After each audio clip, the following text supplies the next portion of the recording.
Bonjour Marie, comment ça va? Très bien, ma soeur. Et toi, comment tu vas? Je vais parfaitement bien, merci. Très bien, Bonjour les super. amis, merci pour vous qui nous suivez. C'est une première pour nous, effectivement. Nous vous demandons de nous excuser pour voilà, des petits défauts qu'on Vous corrigera les la prochaine enfants? fois. Voilà, donc Oui. lors de notre... premièrement, je voudrais vous souhaiter la bienvenue sur notre chaîne Mi Corazón de Mujer. Donc Marie et moi, nous sommes ravis de vous retrouver pour un nouveau partage. Lors de notre dernière vidéo, nous vous avons parlé de ce langage spécial qui est le parler en langue, qui est l'une des manifestations du baptême du Saint-Esprit. Nous vous avons encouragé lors d'une seconde vidéo à persévérer dans la pratique de ce langage, qui est l'un des outils puissants que Dieu utilise pour nous révéler certaines choses. Si vous n'avez pas encore vu ces deux vidéos, nous vous invitons à vous connecter sur notre chaîne YouTube ou sur notre page Facebook. Pensez à vous abonner si vous souhaitez nous suivre. Et bien évidemment, pensez à partager également ces enseignements pour édifier aussi les autres qui sont les membres du corps du Christ. Amen. Dans la même continuité aujourd'hui, Marie et moi, nous souhaitons revenir un petit peu sur le baptême du Saint-Esprit, qui est indispensable à tout croyant en Jésus-Christ afin de marcher dans le surnaturel. Oui, car la vie chrétienne est une vie surnaturelle. Donc le thème d'aujourd'hui s'intitule « Soyez remplis de puissance ». Et nous nous sommes basés sur la référence biblique qui est Actes chapitre 1, verset 8, où il est écrit « Mais vous recevrez une puissance, le Saint-Esprit survenant sur vous, et vous serez mes témoins à Jérusalem, dans toute la Judée, dans la Samarie et jusqu'aux extrémités de la terre. » Ma sœur, j'ai une question à te poser. Pourquoi est-ce important d'être baptisé du Saint-Esprit? Wow, tu sais, bon, et bienvenue à Mi Corazón de Mujer, à cette première live. Vous voyez, on a commencé et on est wow comme ça. Et merci beaucoup pour votre compréhension. On est en train d'enseigner et on enseigne et on le fait avec l'amour du Seigneur. Amen. Donc, je viens à ta question, ma soeur, parce qu'aujourd'hui, notre thème, c'est justement « Soyez remplis de la puissance de Dieu ». Et ça, c'est merveilleux, tu vois. Et ta question, c'était pourquoi c'était important? Et nous lisons dans la Bible, voilà, nous lisons dans la Bible que Jésus lui-même n'a pas manifesté la puissance de Dieu avant qu'il n'ait pas été baptisé par le Saint-Esprit. Et dans la mesure que Jésus est notre modèle parfait à suivre, il est évident que nous devons passer exactement par ce baptême pour vivre cette vie magnifique qu'on a avec Jésus-Christ, pour vivre en démontrant les signes, les miracles et tous ces prodiges que Jésus nous donne, tu vois, à travers la puissance de Dieu. Et ces dernières recommandations, Jésus en demande à ses disciples de rester là, dans Jérusalem, d'attendre la promesse du Père, car il était clair que Jean-Baptiste avait baptisé de l'eau, mais qu'il recevrait le baptême du Saint-Esprit. Et en fait, ils étaient dans cette attente. Ils attendaient sa présence de Dieu à chaque moment, parce qu'ils étaient conscients que recevoir la puissance de Dieu, c'était quelque chose qui les remplirait. C'est une promesse déjà. Ils ne savaient pas comment c'était cette promesse. En fait, ils étaient dans cette attente en disant « Waouh, Seigneur, c'est quoi ça ?» Donc, ils étaient là. Donc, imaginons ce contexte. C'est la première fois dans la terre que le Saint-Esprit vient dans l'être humain. En fait, c'est la première fois que l'être humain va faire sa fonction, contenir la présence sainte de Dieu. Et donc, ces jours-là, ils sont là, dans cette attente, parce que son maître les avait demandé.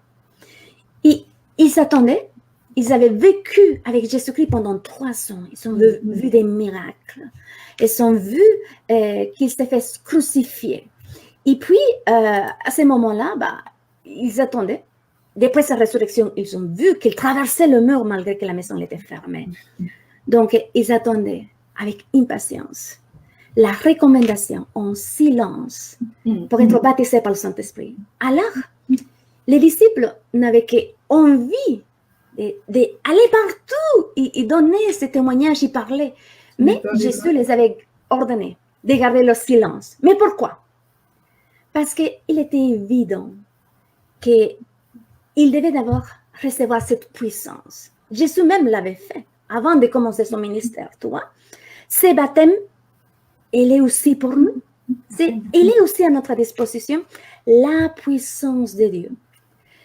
C'est sans la recommandation du Maître, de Jésus-Christ. Attendez, avec une expectative. Et parfois, nous négligeons ça. Amen. Et nous sortons à évangéliser. Moi-même, je le faisais avant. Moi aussi, je suis passée par là, oui. Voilà, on sortait à évangéliser, mais en fait, nous ne voyons pas les signes. Les signes ne nous accompagnent pas parce que nous ne comprenons pas ces paroles qui sont citées. Tu vois, ces paroles qui disent il va vous baptiser. Pardon, je vais bien. Qu'il ne va pas vous baptiser par la sainte présence de Dieu. C'est quelque chose de merveilleux, en fait. Sentir et vivre cette vie en Christ. C'est sa sainte présence qui entre en nous quand nous naissons à nouveau pour la toute première fois. Pour la toute première fois que nous venons à Christ, en fait, notre esprit qui était mort vient à être vivant par l'esprit de Christ qui vient habiter en nous. Donc, sans le feu est déversé en nous. Comme dans le jour de Jérusalem, c'est pareil. Et nous commençons à parler la langue. Les langues données selon l'esprit. Ce n'est pas nous qui nous disons les choses, qui nous répétons les choses. C'est justement le Saint-Esprit qui nous donne. C'est ça qui dit la parole. Ce n'est pas de nous qui vient. C'est quelque chose qui vient directement de lui pour que nous puissions parler cette langue. En fait, quand nous sommes touchés par le Saint-Esprit, le Saint-Esprit, il y a lui-même sa voix. Et quand nous parlons en langue, en fait, c'est ça. C'est la voix du Saint-Esprit qui sort. Tu vois? Et ça, c'est merveilleux. Ça, c'est merveilleux. Et voilà pourquoi, parfois, quand nous n'avons pas cette puissance et nous sortons à évangéliser, nous ne voyons pas les signes, nous ne voyons pas les choses surnaturelles se manifester. Parce que nous le faisons avec notre propre force, notre intelligence. Et la efficacité n'est pas au rendez-vous. Donc, à ça, ma soeur, je te fais la question. Alors, comment pouvons être des témoins efficaces? Oh, très bonne question, ma soeur. Mais tu sais, dans le passage qu'on vient de lire dans Actes 1:8, c'est clair. Le Seigneur nous dit, d'abord, dans un premier temps, vous recevrez une puissance. Et dans un second temps, il nous dit le Saint-Esprit survenant sur vous. Puis, par la en troisième position, il nous dit et vous serez mes témoins. Donc, il y a 3 étapes. D'abord, recevoir cette puissance, attendre que le Saint-Esprit vienne sur nous, et après seulement nous pourrons être des témoins. Donc, nous comprenons bien qu'on ne peut pas être un témoin efficace sans le baptême du Saint-Esprit. C'est indispensable de recevoir ce baptême, car nous voyons combien l'apôtre Pierre, il a été transformé de façon radicale après qu'il ait été baptisé du Saint-Esprit. Lui qui était craintif, lui qui était peureux, lui qui avait renié 3 fois son maître. Et après qu'il ait reçu ce baptême, ce n'était plus le même homme. Il a fait l'inauguration de l'évangile. Il prêchait l'évangile avec audace. Ouais. Il prêchait l'évangile avec une pleine assurance. Ce n'était plus le même Pierre. Donc, nous voyons bien que cette puissance dont Dieu nous parle, ce n'est pas n'importe quoi. Ça nous donne du courage, ça nous donne cette aisance de parler de Christ, ça nous donne l'audace. Et d'ailleurs, quand on suit le parcours de Pierre et même celui de l'apôtre Paul, nous voyons combien il vivait ce qui est écrit dans Galates 2:20, grâce à ce baptême. Donc, tu vois, tous les disciples qui accompagnaient Jésus ont été transformés grâce à ce baptême, et par eux, le nombre de convertis augmentait sans cesse parce qu'ils étaient revêtus de puissance. Acte 2:41. Et vraiment, ma prière, c'est que que cela soit notre partage. Que nous puissions vivre ces choses, continuer à écrire le livre des Actes des Apôtres. Parce qu'il n'est pas terminé ce livre, c'est à nous de le compléter. Oui, c'est vrai, c'est vrai. C'est à nous de le compléter. Tu sais, sur les recommandations du Maître, les disciples qui ont été formés par Jésus ont eu besoin d'attendre, comme tu l'as expliqué, ils ont eu besoin d'attendre le baptême du Saint-Esprit pour se mettre en mouvement. Donc, à combien plus forte raison, nous aussi devrions-nous rechercher ardemment ce baptême avant de se lancer sur le terrain, ainsi nous serons efficaces. Car sans cela, nous allons simplement accumuler de la frustration. Allons jusqu'à penser que la parole de Dieu n'est pas efficace. Donc, si Jésus, notre Maître et Seigneur, a demandé aux disciples d'attendre, de recevoir cette puissance pour se mettre en mouvement, sachant que Dieu est le même hier, aujourd'hui et éternellement, alors cela s'adresse également à nous. Nous lisons dans Luc 4, verset 1, « Lorsque Jésus fut conduit dans le désert par l'Esprit, celui-ci était rempli de l'Esprit. » Puis au verset 14, nous lisons que Jésus, revêtu de la puissance de l'Esprit, retourna en Galilée et sa renommée se répandit dans tout le pays d'alentour. Tu vois, il était revêtu de la puissance de l'Esprit. Et c'est ce revêtement dont nous avons besoin pour être un témoin efficace. Jésus n'a pas commencé son ministère. Il n'a pas commencé son ministère avant d'être oint du Saint-Esprit.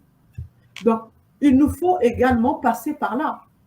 Si nous voulons vivre dans le surnaturel, nous avons besoin de ce baptême pour manifester la puissance divine.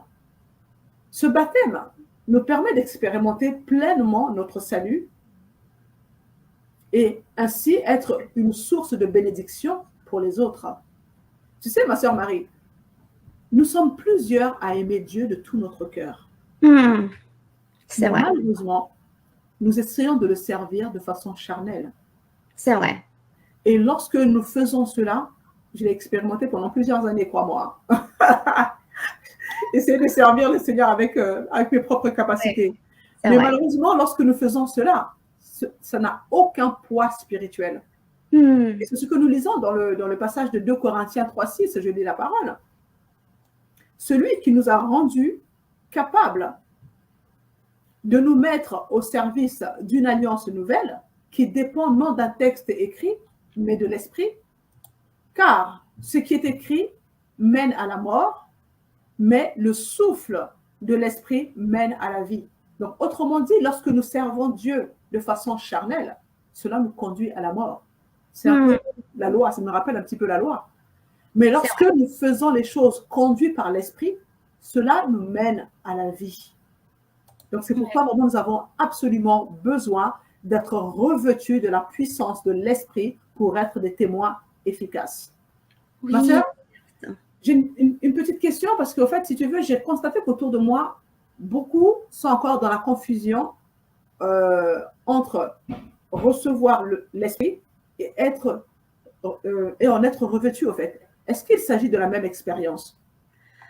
Mais, écoute, moi j'avais aussi cette confusion avant, parce que j'avais reçu le Saint-Esprit en tout ça, quand j'avais me réconcilié avec le Seigneur à l'âge de 21 ans.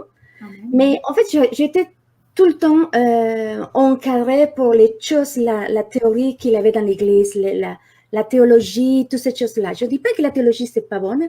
Elle est bonne si elle est vraiment bien guidée par le Saint-Esprit. Donc, et puis, j'ai compris. Ce qui m'a aidé à être plus libre, c'est comprendre que, en fait, né à nouveau, la nouvelle naissance, et être baptisé par le Saint-Esprit sont deux choses différentes. Dans la nouvelle naissance, nous sommes créés à nouveau.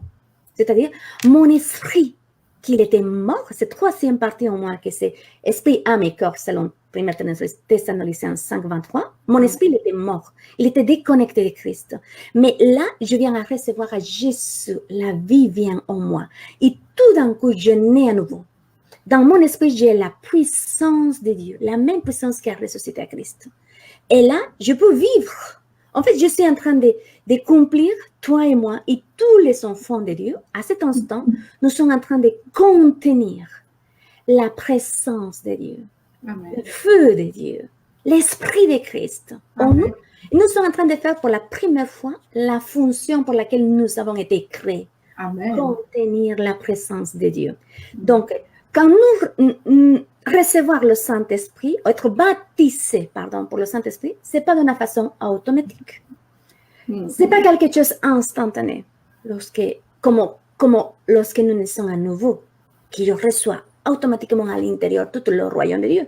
Mais être couvert, être rempli à l'extérieur d'une plénitude de la feu de la présence de Dieu, être baptisé pour être capable de faire des choses qui pour moi, dans mon humanité, ne sont pas possibles, c'est recevoir la présence de Dieu, être baptisé par la présence de Dieu. Tu vois? Oui. Donc, nous naissons à nouveau et bien sûr, le Saint-Esprit vient habiter en nous dans cette nouvelle naissance.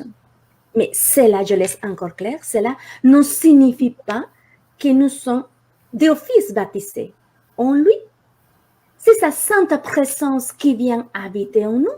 Tu vois, c'est ce qu'il nous dit en Romains 8, 9. Que c'est sa sainte présence qui vient vers nous, qui est en nous. Tu vois, et nous pouvons lire aussi dans d'autres versets comme en Jean 14, c'était le verset 16, 21, que c'est ça qui vient de lui, qu'il reste là en nous. Et ici, on peut voir en Jean 16, 13, toutes ces puissances. Donc, Dieu est esprit. Ça, il ne faut pas que nous oublions. Dieu est esprit. C'est la réalité que Jésus-Christ nous a dit. Et l'esprit de Christ, ce qui vient de le Père, bien habite en nous. Et nous pouvons aussi lire en Jean chapitre 7, del verset 37 jusqu'au verset 39. C'est partie merveilleuse qui dit de la parole en fait, que dans le dernier jour, attends, je vais essayer de l'afficher, comme ça tout le monde va le lire avec nous. Oui, tu vois, elle dit, le dernier jour de la fête, le plus solennel, Jésus d'avoue s'écria, si quelqu'un a soif, qu'il vienne à moi et qu'il boit. Celui qui croit en moi, comme on dit l'Écriture, des fleuves de vont jaillir de son cœur. Amen. Là, il est en train de parler justement de le Saint-Esprit. Parce que jusqu'à là, et le Saint-Esprit, il n'était pas encore là dans la terre. On n'était pas encore ce conteneur de la présence de Dieu.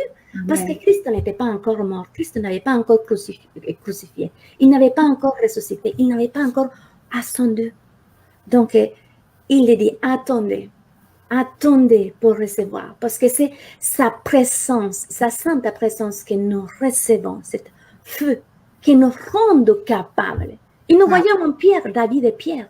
Pierre, avant, on n'a jamais entendu qu'il parlait de l'évangile qu'il prêchait, mais le jour qu'il a été touché, le jour qu'il est venu à être la fonction de contenir la présence de Dieu en lui, il a prêché 3000 personnes qui sont venues à Christ. Alléluia. Ce qui m'amène à te poser la question, Mabel. Comment faire ça? Comment recevoir ce baptême du Saint-Esprit? Très bonne question. C'est quelque chose que tout croyant en Jésus-Christ devrait rechercher, mais vraiment à fond. En fait, pour recevoir le baptême du Saint-Esprit, nous devons avoir faim et soif de Dieu. Parce que si vraiment cela est notre préoccupation première, alors recevoir le baptême du Saint-Esprit devient très facile. Pour moi, ça l'a été par une prière simple. Pourquoi? Parce que j'avais tellement soif. Je voulais tellement aller dans une nouvelle dimension avec Dieu. Et quand je voyais les autres qui parlaient en langue et pas moi, ça me donnait encore plus envie de chercher la face de Dieu pour que je sois baptisée du Saint-Esprit. Et Dieu qui connaît les cœurs, il a été fidèle. Et je lui ai demandé dans ma prière de me baptiser pendant un moment de louange et d'adoration. Paf, c'est descendu sur moi. Et j'étais remplie, je commençais à parler en langue et j'étais comme ivre. Donc nous voyons là que il suffit d'avoir faim et soif. Le passage que tu viens de lire tout à l'heure, il est parlant. Il est parlant, si tu as soif de Dieu, viens à Jésus-Christ et tu pourras boire. Et des sources vives jailliront de ton sein. Et Dieu est fidèle. Et il veut qu'on soit baptisé qu'on soit rempli de cette puissance, parce qu'il veut des témoins vivants et efficaces pour glorifier Jésus-Christ. Et donc, par rapport à ça, il sait combien c'est indispensable pour tout croyant en Jésus-Christ de marcher dans cette puissance qu'il a mise à notre disposition. Amen. Amen. J'ai un ami chrétien qui est témoin de Jéhovah, qui est venu me rendre visite chez moi. Et lorsqu'il était à la maison, à un moment donné, il me pose une question. Il me dit, mais Ornella, à quoi ça sert de prier Dieu si celui-ci ne peut intervenir dans des situations difficiles? Par exemple, quand nous sommes malades. Et tu vois, j'ai été touchée par sa question parce que j'ai ressenti en lui la frustration derrière ses paroles. Et je me suis levée, j'ai simplement imposé les mains sur lui et je me suis mise à prier en langue. J'ai prié en langue pendant quelques temps, ça durait peut-être 5 minutes. Ouais. Et là, à ce moment-là, il me regarde totalement étonné. Il me dit, mais alors, ça marche. Il me dit, ça marche. Il me dit, mais j'ai ressenti une chaleur qui est descendue de ma tête jusqu'à la plante de mes pieds. Et j'ai vraiment ressenti une grande paix m'envahir. Et je l'ai regardé, je lui ai dit, tu sais, le Saint-Esprit est une personne et c'est lui qui accomplit ces choses. Il est Dieu en nous, il agit encore, il accomplit des miracles et même dans la maladie, il agit. Et donc, pourquoi je parle de ça? C'est vrai qu'il était étonné, il me dit, ah bon, les miracles, ça existe encore? J'ai dit, bien sûr que ça existe. Et là, il me dit, mais moi, dans mon église, on nous a dit que les miracles n'existaient plus, que ça s'était arrêté avec les premiers apôtres. Ouais. Que lorsqu'on est confronté, lorsqu'on assiste à des séances où on chasse les démons, où on voit des gens recevoir des guérisons miraculeuses, en réalité, ce sont des démons qui agissent. C'est donc l'œuvre du diable. Et donc, nous, en fait, dans l'Église, on nous interdit de rechercher les miracles de guérison et encore moins parler en langue parce que c'est démoniaque. Waouh! Ah. Quand tu m'as dit ça, j'étais tellement choquée. Et il m'a dit, mais oui, donc tu vois, nous, vraiment, on ne croit pas à ça. Et donc, parfois, je me pose la question, pourquoi on va à l'église, quoi?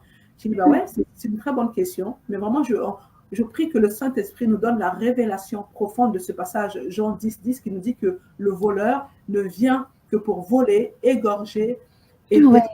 Mais Jésus est venu afin que les brebis aient la vie et qu'elle l'ait en abondance. Tu vois, toutes ces églises qui annoncent cette mauvaise doctrine empêchent les gens d'expérimenter la puissance du baptême du Saint-Esprit. C'est vrai.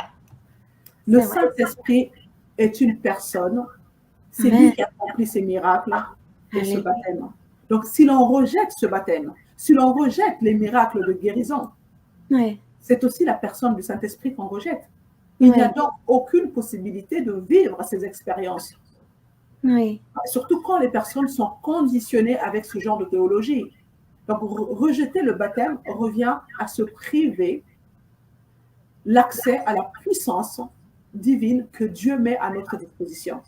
C'est notre droit légal d'avoir accès à cette puissance en tant qu'enfant de Dieu. De grâce, mes amis, ne vous contentez pas de suivre uniquement ce que l'homme de Dieu vous enseigne. Un homme ne peut donner ou transmettre que ce qu'il a. Son parcours, son expérience ne représente pas la seule et stricte vérité. C'est de notre responsabilité de sonder les Écritures et de chercher personnellement dans le lieu secret notre Père céleste qui nous révélera toutes choses. Le Saint-Esprit est celui qui nous montre la voie à suivre et qui nous conduit dans toute la vérité. C'est la personne la plus proche dans notre vie, car il habite en nous. Donc, il est vraiment important de ne pas se limiter à ce qu'on nous enseigne dans les églises. Si vous voulez recevoir ce baptême du Saint-Esprit, vous devez renoncer à ces mensonges de l'ennemi. Ouvrez votre cœur au Saint-Esprit. Et selon Luc, chapitre 11, versets 10 à 13, demandez à Dieu de vous baptiser afin que vous recevez cette puissance surnaturelle. Et vous commencerez ainsi à expérimenter ce qui est écrit dans les Actes des Apôtres. Donc, il faut vraiment comprendre que le salut vous sauve, mais que le baptême du Saint-Esprit vous transmet la puissance. Amen. Efficace. Ouais. Le Saint-Esprit est là pour glorifier Jésus-Christ. Il souhaite agir, accomplir les miracles à travers nous. C'est une grande joie, tu sais, ma sœur, quand tu es le canal que Dieu choisit pour accomplir ces miracles et transformer la vie des autres. C'est une grande joie de vivre cela et de voir qu'au travers, parce que tu as eu un cœur ouvert, parce que tu as laissé le Saint-Esprit agir au travers de toi et tu vois la vie des autres qui est totalement transformée par cette puissance que Dieu libère en toi. C'est vraiment merveilleux de vivre ça. Oui. Donc, et j'ai constaté que vraiment les personnes qui expérimentent le plus ces miracles, ce sont celles qui ont ouvert leur cœur à la personne du Saint-Esprit et qui ont reçu le baptême du Saint-Esprit avec le parler en langue. Donc, ces personnes-là progressent très, très facilement dans la vie chrétienne et annoncent l'évangile avec efficacité. Et bien sûr, cela a un impact pour l'avancement du royaume de Dieu. Et c'est ça que nous devons expérimenter et nous devons le vivre. Amen. Amen, c'est vrai. Waouh, bon, bah écoutez, c'est déjà pour finir. C'est la première fois que nous nous lançons avec Ornelia à faire en direct, en live. Amen. On n'a pas fait de publicité, on n'a pas fait rien du tout. Honnêtement, on était déjà d'abord en train de faire notre vidéo. Et je ne sais pas pourquoi, chaque fois ça tombait, l'Internet, ça ne marchait pas. Et bon, ben voilà, ensuite, Ornelia à la maison, vous savez, il a 5 enfants, il était complètement tout ça, il disait, Seigneur, nous voulons parler de la puissance, de ta puissance, comment on fait? Et tout d'un coup, bah, écoute, on s'en lance en direct. Pourquoi pas? Donc, on avance et on vous remercie. On vous remercie parce que notre objectif aujourd'hui, c'est que si vous avez soif de ce baptême, si vous avez soif de connaître et de recevoir cette puissance, en fait, c'est aussi pour vous. C'est pour tous ceux qui croient, pour tous ceux qui viennent à Dieu, pour ceux qui ils sont le temple du Saint-Esprit. C'est notre droit. C'est un privilège d'être le conteneur de la présence, de le feu de Dieu, de la présence sainte de Dieu en nous. Et c'est encore un privilège de pouvoir ouvrir notre bouche et donner voix à cet esprit. Donc, on vous encourage à vous entourer des gens qui parlent déjà en langue, qui prient, qui sont dans la réunion de prière en train de prier en langue. Parce que là, le Saint-Esprit se manifeste. Et quand il se manifeste, même ceux qui ne sont pas baptisés par le Saint-Esprit sont touchés, ils commencent à parler. Parce que vous voyez, le Saint-Esprit, il a la fonction de rester, de nous guider, d'être notre consolateur, celui qui nous guide à toute sagesse, celui qui nous donne une révélation. En fait, il demeure en nous d'une manière éternelle. C'est ce qui nous parle en Jean 14, 16. Il vient nous console, il nous édifie. Là où nous avons une difficulté, Amen. Vous pouvez le lire en 2 Corinthiens, chapitre 1 et 4. Et il nous rend capables. Amen. Amen. Nous rendons capables de consoler aux autres, de les parler de Dieu, de parler de toute cette richesse, de toute cette belle parole, cette bénédiction que nous avons déjà. Il nous enseigne à pouvoir être édifiés et ensuite parler aux autres, ce qui parle en Jean 14, 26. Donc, il nous rend être témoins de Jésus, témoins de la puissance de Jésus. Vous le pouvez lire en Jean 16, 14. Et il nous guide. Il vient être vraiment notre lampe à notre pied. Donc, on vous encourage vraiment à avoir ce désir. Parce que c'est votre droit. C'est votre droit. Vous êtes enfant. C'est un privilège. Laissez que la voix de Dieu, la voix de l'Esprit de Christ, et cet esprit qui est maintenant un avec votre esprit, puisse pouvoir parler. Et vous parlez en langue selon donne le Saint-Esprit. Ce n'est pas vous que vous le dites, c'est quelque chose qui donne le Saint-Esprit. Donc, on vous encourage à ouvrir votre cœur. Invitez le Saint-Esprit. Peut-être vous le ferez comme Ornelia l'a fait. Ornelia a dit, non, je veux vraiment être riche, je veux vraiment parler en langue. Et se faire violence. Ou simplement dire Saint-Esprit. Je veux avoir cette puissance parce que je veux évangéliser. Je veux donner un témoignage parce que je veux prier pour les malades. Ou simplement, je veux servir dans mon église mais en montrant cette différence. Pas par mes forces, pas par mon intelligence, par ce que tu me révèles, par ce discernement d'esprit, par cette feu qui vient simplement, le feu qui vient simplement de Dieu. Vivre ta présence, vivre cette vie surnaturelle. Donc, on vous encourage à ouvrir votre cœur. Et dire, Saint-Esprit, je t'accueille. Je t'accueille. Et vous savez, quand vous l'accueillez, il reste à jamais avec vous. Amen. Et je voudrais justement partir en vous laissant à méditer ces versets-là. Ces versets-là qui se trouvent en Jean 20, 21, 22. Je vous le lis. Il dit, c'est quelque chose que Jésus a dit. La paix soit avec vous, comme le Père m'a envoyé, moi aussi je vous envoie. Amen. Après cette parole, il a soufflé sur eux, il leur dit, recevez le Saint-Esprit. Amen. C'est ça, à ce moment-là que les disciples avaient reçu le Saint-Esprit. Aujourd'hui, il est déjà là. Le lieu où il se pose le Saint-Esprit, c'est en nous, ses enfants. C'est pour ça que nous sommes le temple de sa présence. Mais maintenant, il faut que nous parlons ce langage angélical, ce langage spécial. C'est le langage que l'ennemi ne comprend pas, Ornelia. Amen. C'est un avantage, non? Ouais, c'est un super avantage. C'est entre nous et notre papa. Ouais. Donc, on vous dit à une prochaine fois. Et merci pour nous soutenir, pour partager. Vous savez, vous pouvez vous abonner dans notre chaîne de YouTube, dans notre page de Facebook, aussi nous suivre par Instagram. Laissez des commentaires, des questions et comme ça, on peut grandir ensemble. Parce nous encourager, bien sûr. Voilà, comme dit Ornelia, notre but, c'est qu'on puisse grandir ensemble comme un corps de Christ. Oui. Et n'oubliez pas, vous êtes déjà bénis. Au revoir. À très bientôt, les amis.